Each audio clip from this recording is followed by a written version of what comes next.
in Copenhagen, Denmark. And we were at the 2 Michelin star restaurant AOC. And we are here to meet with the head chef Søren Selin and the sommelier Aarø. And we are here to find out about their aim to give the ultimate sensory experience, stimulating as many senses as possible: taste, vision, color and smell. Let's meet the team and experience a cuisine based on pure and simple taste. How did you get into food in the first place? Yes, so after going to high school, I figured out that I wanted to learn a craft. I didn't want to continue to go to university, and I thought a lot about it, and I realized that I always had a passion for eating and cooking, actually, and then I just decided that I would start in chef school. What in food do you find interesting? Oof, besides eating it? Yeah. So, there's a lot of interesting things with food. It's like it's such a big area. So many different things. You're kind of standing in the middle of nature and the guest, and you're trying to bring the best of nature to the guest. Interpreting a little bit, and then I also like to think about food and try to develop new dishes. It's something that gives me a lot of joy, but also a lot of troubles, because it's not easy. If you were to explain for somebody that's never been here and eaten here about your style of cooking, what would you say? Of course, we're seasonal, we're local,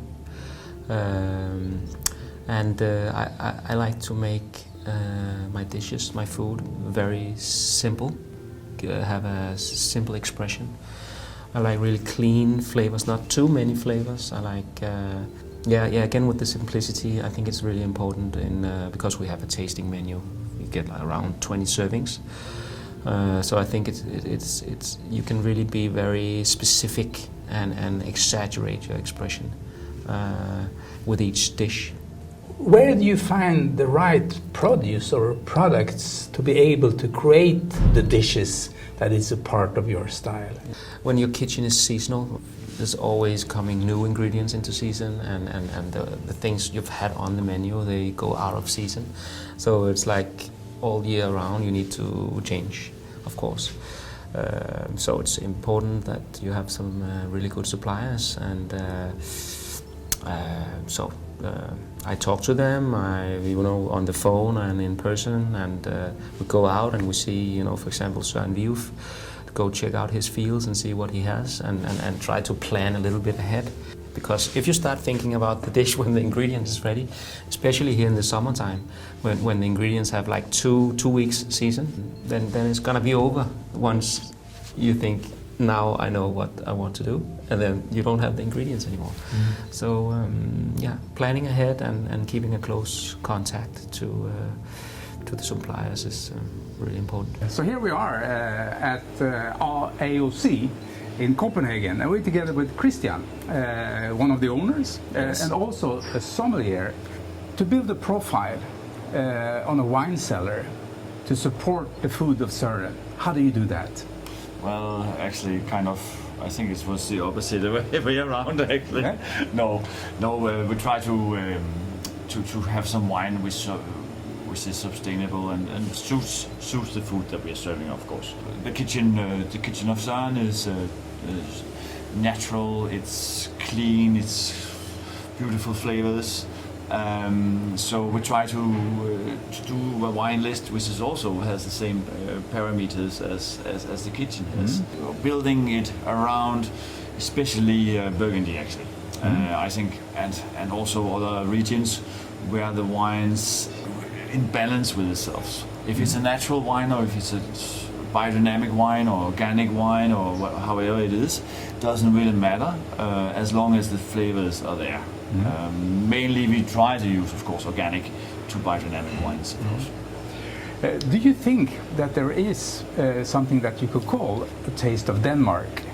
And is that linked to a special area in the world of wines?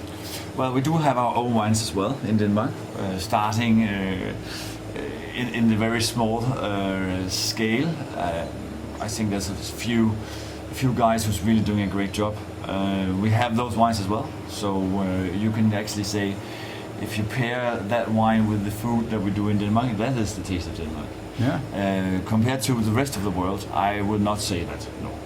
I would rather say that we are a country just like the rest of Scandinavia. Do you think that there is a concept that you could call a taste of Denmark? Yes, I think so. The most archetypical Danish thing is, I have to say, smørbrød. You get all the pickles, you get all the curings, you get the rye bread. If you go to the gourmet level, I would say one thing amongst many that defines the Nordic kitchen is maybe the use of wild things, wild herbs, wild flowers, wild, foraging. You get all these very special flavors, and I think that's something that you can really taste when you go around on the gourmet restaurants. Denmark has been a front runner in the gastronomic world and fine dining for many years. Why do you think Denmark has become sort of a beacon for all restaurants in the world? A lot of things coming together. There's timing and ideas, the right people. And it's true. It's actually a little bit bizarre because when I started as an apprentice, Denmark was considered next to nothing in the gourmet world. When I came back from France, something has happened. There was a lot of stuff going on, and it's just evolved from there. We have so many incredible restaurants now in Copenhagen, and I think the world is ready for something new. But you can't force that. It has to happen on its own. And I really don't see the next new thing that everybody's thinking about, talking about. Many of the top restaurants in the world, which you are one of, are focusing very much on the concept of no-waste kitchen. What's your take on that? That should be taught to all chefs, to all people. But we definitely learn it, I think, as a chef, that the importance of never throwing anything away.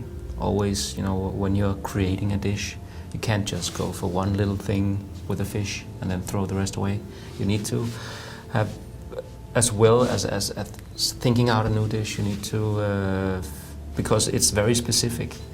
But you need to think about how are we going to use the rest as well. So we also use, of course, as much as possible organic produce and biodynamic produce. It's not got to do so much with zero waste, but it's you need to have an attitude towards what kind of produce you want to eat, and we have an educational role in that aspect, showing the citizens of our country how to choose the right ingredients and cook them in the right way. And now you got your 2 Michelin stars. You're one of the top restaurants in Denmark for sure, and also in Scandinavia. Where will you go from now? Yeah, it's always, you always can try and develop your kitchen. I think it's a never-ending story. Trying to make new dishes, trying to improve. So we also have 2 other restaurants, me and Christian. So I think we have a lot on our plate, and we're enjoying ourselves at the moment, and we don't have plans on creating more restaurants right now, because it would be overstretching, I think. So we just want to focus on the restaurants and try and get new ideas and have happy guests and happy staff. If you were to give an advice to a young person that wants to become a chef like yourself, what would you say? I would say find the right people and believe in yourself.